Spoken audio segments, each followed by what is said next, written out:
తప్పు చేసిన వాళ్ళని పనిష్ చేయాలి. There is no compromise. రెండోది, ఇప్పుడే విష్ణుకుమార్ రాజు గారు కూడా నేను చెప్పిన ఫిగర్కి డిఫర్ అయ్యాను. అంటే రెండు విషయాలు ఇక్కడ రఫ్గా నాకు కూడా మా వాళ్ళు బ్రీఫ్ చేసి దాని ప్రకారం నేను ఆ ఫిగర్ చెప్పాను, ఇంత చేశారు అని. రెండు సైమల్టేనియస్గా stream 2 NDPL non duty liquor paid అంటే ఏదైతే ఇంత మునుపు కోన రవికుమార్ వాళ్ళు మాట్లాడారు, మ్యానుఫ్యాక్చర్ చేసి ట్యాక్సెస్ అన్నీ కట్టకుండా బేసిక్ ప్రైస్తోనే షాపులో అమ్ముకోవడం. బేసిక్ ప్రైస్ ఎంత ఉంది? 16 రూపాయలు ఉంది. 220 రూపాయలు చేసే బాటలు 16% అంటే 40 రూపాయలు దగ్గర. ఎంత మిగిలిన దాంట్లో మొత్తం కలిసి 180 పైన మిగులుతుంది ఒక బాటల్కి. గవర్నమెంట్కి వచ్చేది, వాళ్ళకు పోయేది 16 రూపాయలు 100 రూపాయలకి, మిగిలింది గవర్నమెంట్కు 84% వస్తుంది. అలాంటిది పెద్ద ఎత్తున జరిగిందని నేనే చెప్పాను, లెక్కలు చెప్పాను. ఈ రెండు స్ట్రీములు లెక్కేసుకుంటే ఎంత జరిగిందో మనకు ఒక ఐడియా వస్తుంది. ఇప్పుడే మిత్రులు లక్ష్మణ్ గారు మిగిలిన మాట్లాడినప్పుడు చెప్పారు, ఎవరైతే అవుట్ సోర్సింగ్ ఎంప్లాయీస్ని తీసుకున్నారు వాళ్లకు తక్కువ డబ్బులు పే చేసి అందులో కూడా ఎక్కువ బిల్లు వేసుకున్నారని. ట్రాన్స్పోర్టేషన్ అది కూడా ఒక అవెన్యూగా తీసుకున్నారు, అందులో కూడా బిల్స్ ఎక్కువ వేసి డ్రా చేశారని. ఇలాంటి వేరియస్ ఇష్యూస్ ఉన్నాయి. దీని మీద చాలామంది ఇప్పుడు మీరు చెప్పినట్టు నేను చూశాను. నేను అందుకనే డిఫరెంట్ మనం కూడా పోయినప్పుడు, మేము కూడా ఫీల్డ్కి పోయినప్పుడు మాకు కూడా చాలా ఎక్కడలా ఇవన్నీ వచ్చాయి. అల్టిమేట్గా డిజిటల్ ట్రాన్సాక్షన్స్ 0.63%, 99,000 కోట్ల రూపాయల్లో 0.63 అంటే మొత్తం కూడా క్యాష్లోనే చేశారు.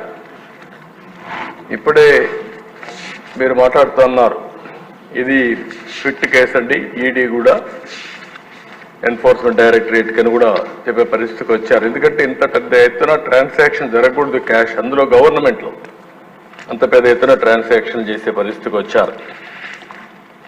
ఇప్పుడే రఘురామకృష్ణ గారు మాట్లాడినప్పుడు 1 రోజులో 2 రోజుల్లో పంపించేశారు ఇంప్యూరిటీస్. ఈఎన్ఏ చేసిన తర్వాత, కొంత డిస్టిలేషన్ అయిన తర్వాత, మ్యానుఫ్యాక్చర్ అయిన తర్వాత దానికి టైం కూడా పెట్టకపోతే అది సెటిల్ కాదు, ఇమ్మీడియట్గా పంపించే పరిస్థితికి వచ్చారు. ఆ విధంగా ఇంప్యూరిటీస్ కూడా పంపించే పరిస్థితి, ఎక్కడెక్కడ హెల్త్ హజార్డ్ అని తెలిసినా పంపించే పరిస్థితికి వచ్చారు. ఇవన్నీ కూడా 1-2 కాదు, చాలా విషయాలు. దీంతో ఏమైంది, రేట్లు విపరీతంగా పెరిగాయి. తక్కువ రేటుకు ఏది వస్తుందని చూస్తే గంజాయి వచ్చింది. ఇంకా గంజాయికి అలవాటు అయిపోయారు. ఇది పెద్ద ఈరోజు గంజాయి కొన్ని దిక్కళ్ళ అది ఒక ఇండ్ల దగ్గర, పొలాల దగ్గర పండించేసే పరిస్థితికి వచ్చేసారు. ఏమ్మా, ఆకుకూరలాగా బండ్ల మీద అమ్మే పరిస్థితికి వచ్చారు. అంటే ఇది ఒక పెద్ద భయంకరమైన సిచ్యువేషన్. ఇప్పుడు ఏంటి, మొన్న మనం చూస్తున్నాం, గంజాయి తాగిన వాడు అటాక్లు మొదలుపెట్టారు. మోటార్ బైకుల్లో వెళ్ళిపోయేసి ఎవరన్నా మాట్లాడితే వాడు కొట్టేస్తున్నారు అంతే. ఇంకా మాట్లాడే పరిస్థితి కూడా లేకుండా చేసే, ఎవడొస్తాడు, ఎవడు తాగాడు, ఎవడున్నాడు అని కూడా లేకుండా పోయే పరిస్థితి వచ్చింది. ఒక క్యాబినెట్ సబ్ కమిటీ కూడా వేసాం. మన వెనుకొండలో జరిగింది కూడా అదే జరిగిందని మన మిత్రులందరూ చెప్పే పరిస్థితి వచ్చారు. 1-2 కాదు అధ్యక్ష. ఇప్పుడు ఏమైందంటే ఇదంతా కూడా అన్మేనేజబుల్ అయిపోయింది, ఇర్రిపేరబుల్ అయింది, అన్మేనేజబుల్ అయింది. మన మర్యాద చెప్పే వినే పరిస్థితులు లేరు. కడాన బరి తెగించి మీరు చూస్తే ఆర్డీఓ ఆఫీసు కూడా తగలబెట్టేసే పరిస్థితికి వస్తే నేను హెలికాప్టర్ ఇచ్చి పంపించే పరిస్థితికి వచ్చాను. ఇక్కడే దేశ జంగారెడ్డిగూడెంలో ఆ రోజు ఇల్సిట్గా సారాగాంచి ఇవన్నీ చేస్తే 21 మంది చనిపోయారు. పార్టీ పరంగా పోయి ఆ రోజు మనం డబ్బులు కూడా పే చేసే పరిస్థితికి వచ్చాం.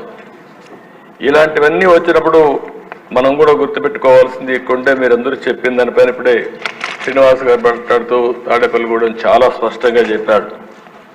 ఈఎన్ఏ కూడా సరిగా చేయకుండా రా లెక్కర్ పంపించేస్తున్నారు. డిస్టిల్ చేసి డైరెక్ట్ మొలాసిస్ పంపించేస్తారని చెప్పాలి, ఒక మాటలో చెప్పాలంటే ఎక్కడికెక్కడ స్పిరిట్ పంపిస్తున్నారు, మొలాసిస్ నుంచి స్పిరిట్ తీసి పంపించేస్తున్నారు. ఇవన్నీ కూడా చాలా భయంకరమైన సిచ్యువేషన్స్ ఉన్నాయి. ఇప్పుడే సోమిరెడ్డి గారు చెప్పారు ఎస్ఎన్జే ఆయన దగ్గరే ఉందని. మీ దగ్గర ఉంది అది, మళ్ళీ ఆయన వచ్చి స్టార్ట్ చేశాడు. మంచి బేరం. ఇవి అధ్యక్ష మేము హౌస్ కామీ ఇస్తున్నాం. ఇప్పుడు డిప్యూటీ సీఎం గారు చెప్పినట్టు, ఇక్కడుండే సభ్యులందరూ చెప్పినట్టు ఇంకా తరో ఎంక్వైరీ చేసి రెఫర్ చేయడమా లేకపోతే రెఫర్ చేయడమా?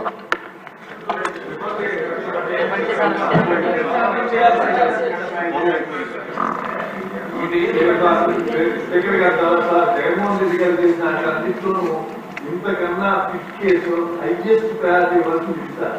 ఎందుకంటే కొన్ని లక్షల మంది ఎఫెక్ట్ అయ్యారు. సొంత బ్రాండ్స్, ఎన్ఆర్ఐ బ్రాండ్స్ మెచ్యూర్ అవ్వకుండా స్పిరిట్ సప్లై చేస్తే పబ్లిక్ నుంచి వాళ్ళు సమాధానం కూడా చెప్పుకోలేదు sir. This the fifth case doing anything. అంటే cash transactions enforcement directorate, black money cash transaction, అదే సిబిసిఐడి చేసి ఈడీ రావాలి, లేకపోతే సిబిఐకి ఇచ్చి ఈడీ రావాలి. ప్లీజ్ ప్లీజ్ ప్లీజ్ అండి. ఇది సభ్యుల ఆవేదన అర్థమైంది. దీన్ని తరువుగా ఎంక్వైరీ చేయడం కోసం సిబిసిఐడికి ఇచ్చి అదే మరి ఈడీకి కూడా రెఫర్ చేయడం ఒక మార్గం, రెండో మార్గం వచ్చి సిబిఐకి ఇచ్చి ఈడీకి రెఫర్ చేయడం రెండో మార్గం. ఓకే, దెన్ ఇవన్నీ చూసిన తర్వాత నాకు అనిపించడం ఏంటంటే ఈ తరువు ఎంక్వైరీ జరగాల్సిన అవసరం ఉంది.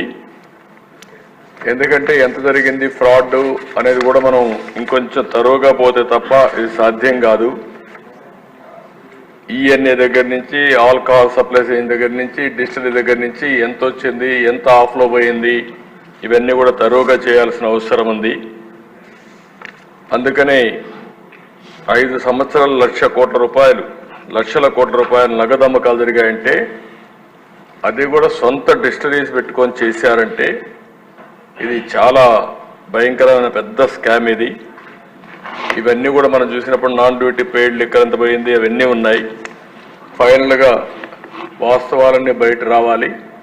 అందుకనే ఈ ప్రభుత్వం దీన్ని సిబిసిఐడి ఎంక్వైరీకి ఇస్తూ అదే సమయంలో దీన్ని అవసరమైతే ఈడీ సపోర్ట్ కూడా తీసుకోవడానికి పెద్ద ఎత్తున క్యాష్ ట్రాన్సాక్షన్ జరిగాయి కాబట్టి వారికి కూడా రెఫర్ చేస్తాం. అన్ని విధాల చర్యలు తీసుకుని మళ్ళా ప్రజల ప్రాణాలు కాపాడడానికి ఈ రాష్ట్ర ఆదాయాన్ని ఏ విధంగా దుర్వినియోగం చేశారో అవన్నింటిపైన యాక్షన్ తీసుకోవడానికి ప్రభుత్వం సిద్ధంగా ఉంది. ఒకటి ప్రజల ప్రాణాలు, ప్రజల ఆరోగ్యం, అదే సమయంలో పెద్ద ఎత్తున అవినీతి, ఇవన్నీ ఉన్నాయి. అన్ని కోణాలు దీంట్లో బయట రావాల్సిన అవసరం ఉంది. తప్పకుండా అవసరమైతే మన మెడికల్ అండ్ హెల్త్ డిపార్ట్మెంట్ కూడా చెప్పి ఆ మధ్యలో 1924 తర్వాత కూడా దీని ఎఫెక్ట్స్ వల్ల ఎంతమంది ఆరోగ్యం నాశనం అయిపోయింది, ఎంతమంది మంగళసూత్రాలు తెగిపోయినాయి, ఇవన్నీ కూడా ఎలక్షన్లో మనం చెప్పాం. అవన్నీ కూడా ఎస్టాబ్లిష్ చేయాల్సిన అవసరం ఉంది. దీనిపైన సిబిసిఐడితో తరో ఎంక్వైరీ చేపిస్తాం. ఈడీ కూడా రెఫర్ చేసి యాక్షన్ తీసుకుంటామని సభ ద్వారా మీకు తెలియజేస్తున్నాను. Please subscribe to KTV Telugu. KTV Telugu. KTV